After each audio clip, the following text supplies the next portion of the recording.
and you don't get the natural conflict on the one hand between branches, and you don't get the sort of serious internal talk across party lines. In fact, you create more incentives to depart from regular order and to not listen to the minority party under this circumstance. So one could imagine a set of circumstances in which, if the parties got stronger, if we move more and more to a responsible party system with strongly held ideological views anchoring each of those parties, that Madisonian system would not work. And so you begin saying, well, are there self-correcting mechanisms available in place? Do we need sort of affirmative reform? Are there things we could do to change the way the body works internally? Or is this driven so much by larger political forces in the external environment that the way you get change is by changing that external environment? And that requires two things. It requires sort of leaders who appeal to a public, and a public who responds to try to alter the character of that environment, and because of that, begin to bring some changes to the way Congress itself is working. The question is, do people learn from experience and history, and are there ways now of using those oversized majorities to actually build in from the beginning a process of negotiation with not necessarily the leaders of the Republican Party in the House and the Senate, but those members who are interested in legislating on these terms. So if you were focused entirely on internal, you'd look at ethics reform, campaign finance reform, sort of some efforts to try to return to regular order, to do something about the prevalence of filibusters and the difficulty of reaching cloture, of dealing with earmarks, of figuring out some ways of rebuilding institutional identity and loyalty. So well worth focusing on all of these. I've been involved in each of these efforts myself, but my own personal view is that the most important levers for change inside Congress are to be found outside Washington, and it requires a public that's mad as hell and says they're not going to take it anymore.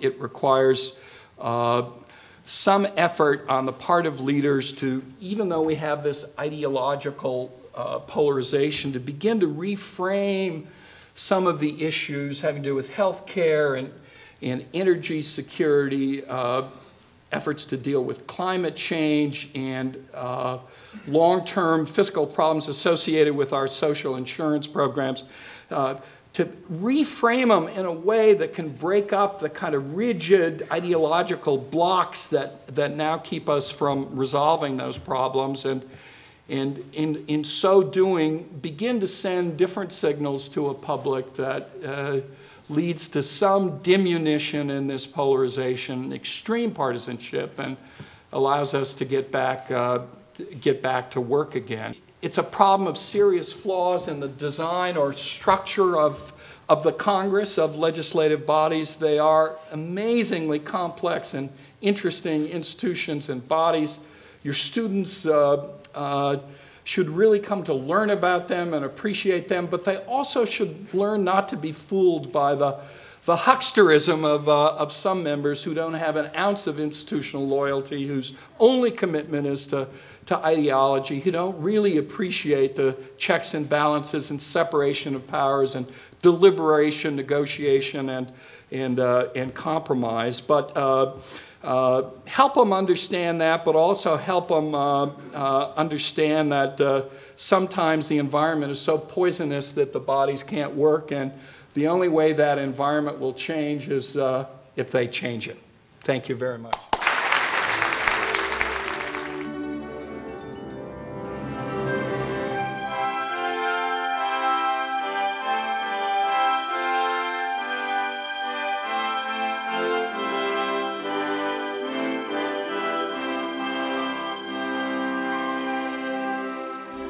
This morning, what I want to do is begin by looking at some of the philosophical and historical foundations of a representative assembly, and in particular look at a couple of questions that I think are most important. First, what were some of the central ideas that formed the foundation of our idea of a representative legislator? Where did they come from? Where are some of the central philosophical notions of representative democracy to be found?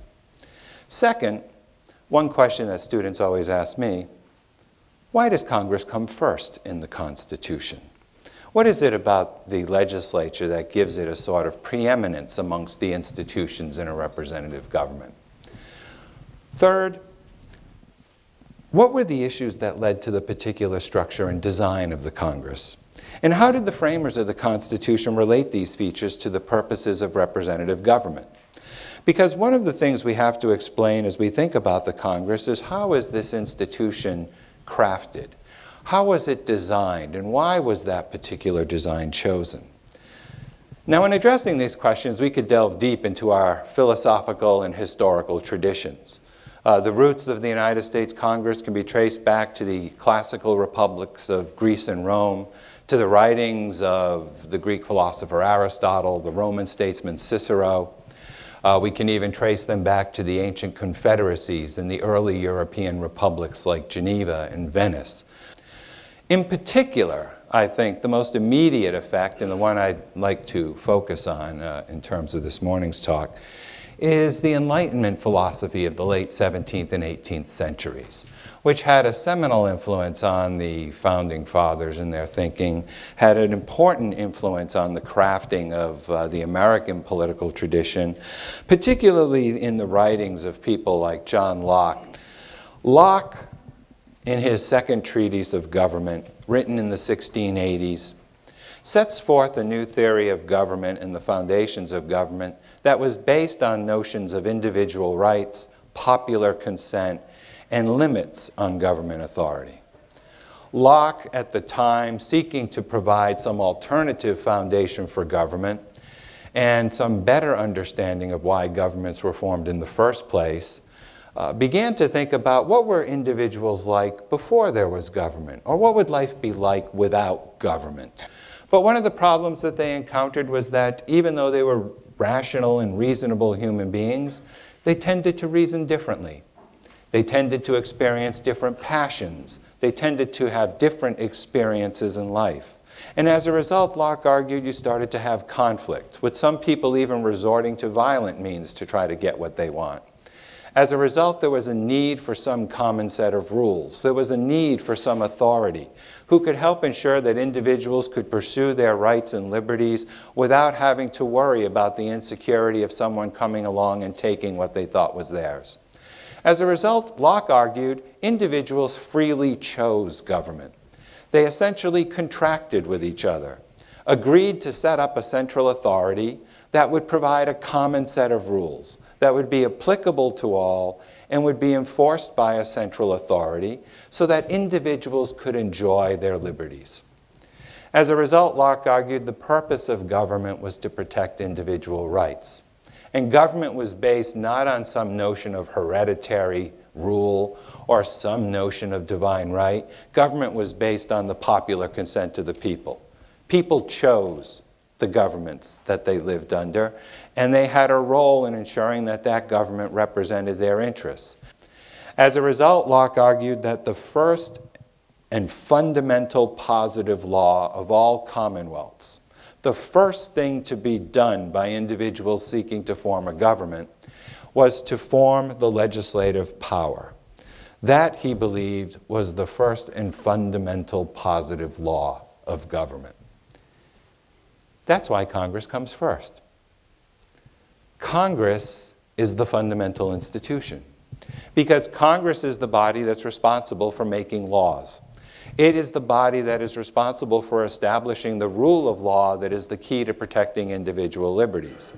And that's why the framers of the Constitution saw the legislative branch to be so important.